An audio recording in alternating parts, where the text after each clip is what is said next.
بسم اللہ الرحمن الرحیم۔ معزز خواتین و حضرات، السلام علیکم ورحمۃ اللہ وبرکاتہ۔ آج گوشۂ کمال کی نشست نمبر 406 ہے۔ اس سے قبل میں نے غلطی سے 404 کہہ دیا تھا، جبکہ گزشتہ نشست 405 تھی۔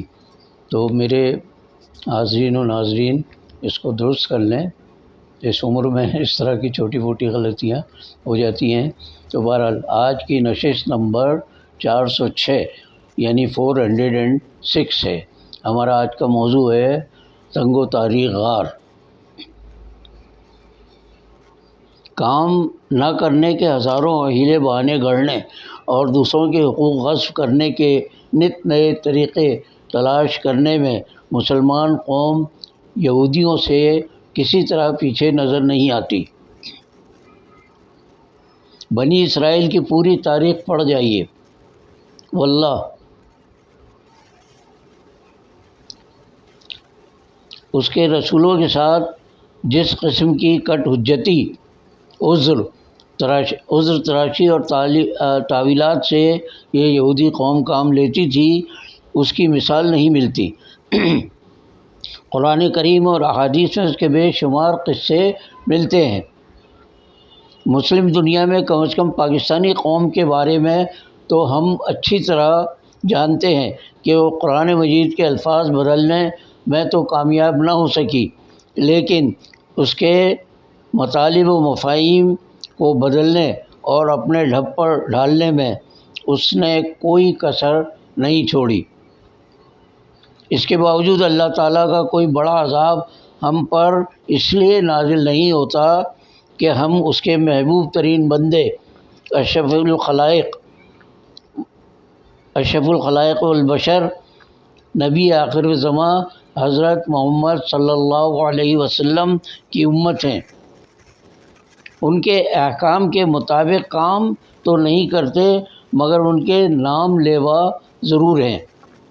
ان کی رحمتوں، برکتوں اور دعاؤں کا ہم پر سایہ ہے۔ اگر یہ سب کچھ نہ ہوتا تو ہمیں قیامت میں مہلت نہ ملتی۔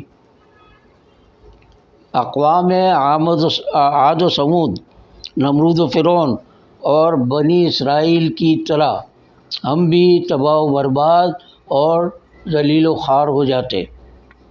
آج کی تمام تر ذلت و خواری کے باوجود ابھی ہم میں ایمان کی کچھ رمق اور حب رسول صلی اللہ علیہ وسلم کی چھوٹی سی چنگاری موجود ہے، اس لیے ہم بچے ہوئے ہیں۔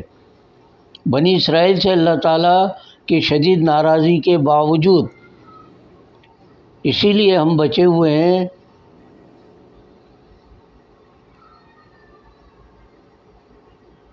معاف کیجیے بنی اسرائیل سے اللہ تعالیٰ کی شدید ناراضی کے باوجود ان میں بعض لوگ ایسے بھی تھے جن کی وجہ سے ان پر آیا ہوا عذاب ٹل جاتا تھا اور ان خدا ترس لوگوں کی دعائیں بھی قبول ہو جاتی تھیں۔ آج ہم بدعت و ضلالت اور ظلم و ناانصافی کے اندھیرے غار میں گر گئے ہیں اور اس سے باہر نکلنے کی کوئی صورت نظر نہیں آ رہی۔ ہماری یہ کیفیت بنی اسرائیل کے ایک تاریخی واقعے کی مانند ہے، جسے عبداللہ بن عمر رضی اللہ تعالیٰ عنہ نے نبی کریم صلی اللہ علیہ وسلم سے خود سنا اور بیان کیا۔ ان کی یہ روایت صحیحین میں مذکور ہے اور اس میں شک و شبہ کی کوئی گنجائش نہیں ہے۔ ذرا اس واقعے کو توجہ سے سنیے اور پھر غور کیجیے کہ اس تاریک غار سے باہر نکلنے کا ایک راستہ ابھی باقی ہے۔ ہم اگر اسے اختیار کر لیں تو وسیع اور روشن دنیا میں واپس آ کر اپنے سفر کا دوبارہ آغاز کر سکتے ہیں۔ یہ بنی اسرائیل کے 3 باشندوں کا واقعہ ہے جو ایک طویل سفر پر نکلے تھے۔ راستے میں دن ختم ہو گیا اور رات شروع ہو گئی۔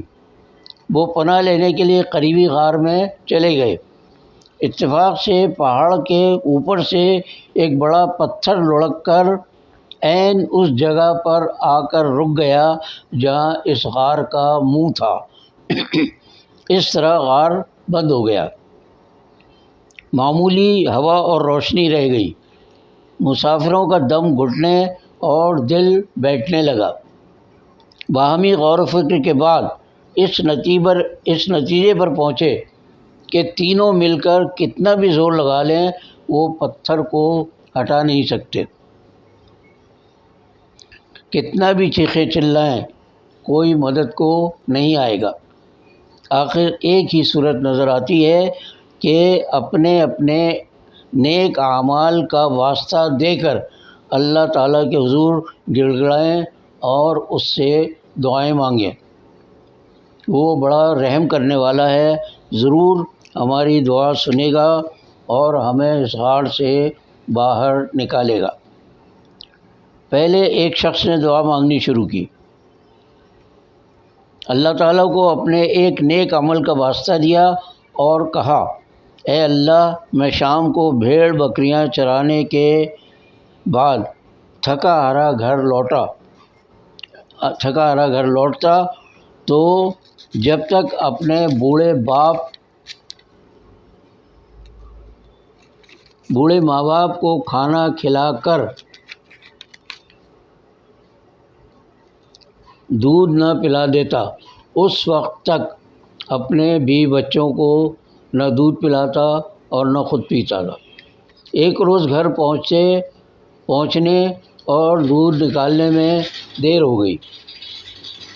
جب میں اپنے والدین کے قریب پہنچا تو وہ سو چکے تھے۔ میں نے انہیں جگانے کے بجائے دودھ کا پیالہ ہاتھ میں تھاما اور ان کے پاس کھڑا رہ گیا۔ میرے بچے دودھ مانگتے رہے، لیکن ماں باپ کی خدمت کیے بغیر ان کی خدمت کرنا میری طبیعت نے گوارا نہ کیا۔ صبح والدین سو کر اٹھے تو پہلے انہوں نے دودھ پیا اور پھر ہم سب نے۔ اے اللہ، یہ عمل میں نے صرف رضا کے لیے کیا تھا، تو اس مشکل وقت میں ہماری مدد کر اور ہمیں اس غار سے نکلنے کا کوئی راستہ دکھا۔ اللہ تعالیٰ نے اس کی دعا قبول کی اور چٹان تھوڑی سی کھسک گئی، لیکن اتنا راستہ نہ بنا کہ وہ اس جگہ سے نکل سکتے۔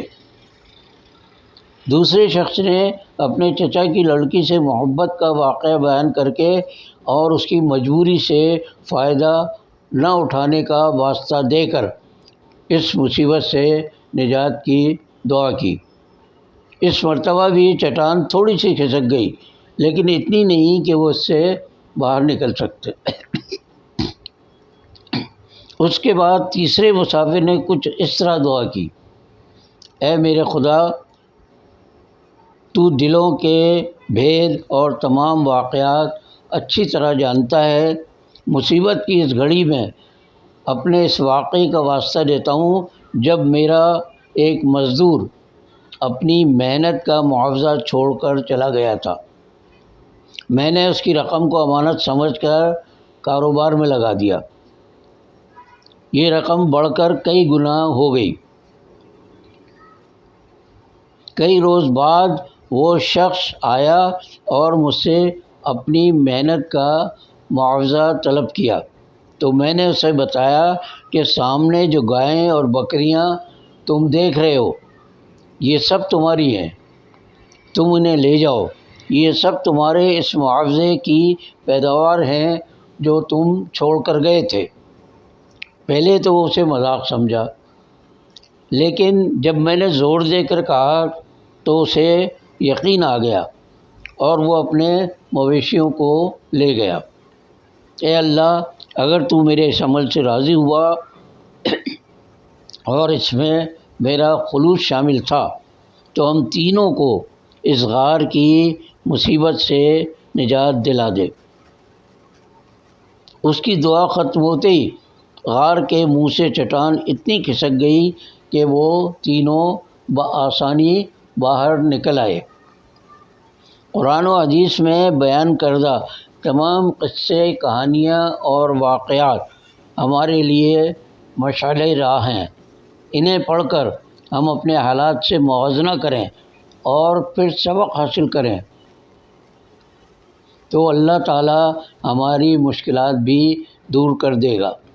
پاکستان میں اقتدار کی تکون کا ہمیشہ تذکرہ کیا جاتا ہے۔ قوم کو ترقی و خوشحالی کا راستہ دکھانے کا دعویٰ کرنے والی تکون کے تینوں کونے فرض کر لیں کہ سفر کے دوران وہ کسی غار میں بند ہو گئے ہیں۔ وہ اللہ تعالیٰ سے رجوع کریں، اپنے نیک اعمال کا واسطہ دیں اور پھر دیکھیں کہ اگر انہوں نے اپنی محنت کش رعایا کے حقوق واپس کر کے ان کے مال سے ہونے والا تمام اضافہ انہیں لوٹا دیا ہے،